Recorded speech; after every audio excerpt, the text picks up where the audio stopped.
बादलों की गड़गड़ाहट, बिजली का चमकना, बारिश का पानी।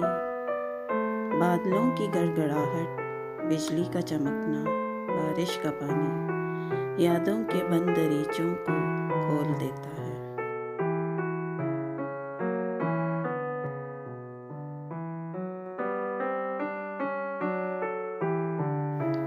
बादलों को भी पानी से इश्क हो गया है।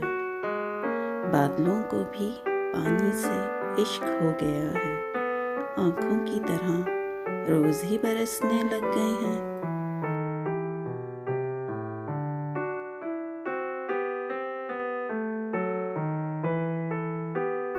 आजकल मौसम भीगा भीगा सा रहने लगा है। आजकल मौसम भीगा भीगा सा रहने लगा है।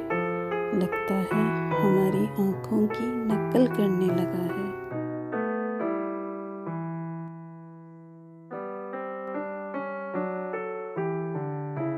बारिशों के सिलसिले तो तुम्हारी यादों की तरह हो गए हैं। बारिशों के सिलसिले तो तुम्हारी यादों की तरह हो गए हैं। आती हैं तो आती ही चली जाती हैं, रुकती ही नहीं।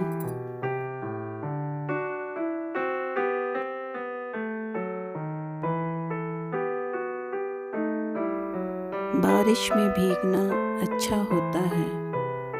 बारिश में भीगना अच्छा होता है। ये हमारे आंसू जज्ब कर लेती हैं, हमारे दर्द छुपा लेती हैं। वक्ती ही सही लेकिन हमारा साथ तो देती हैं। बारिश में भीगना अच्छा होता है।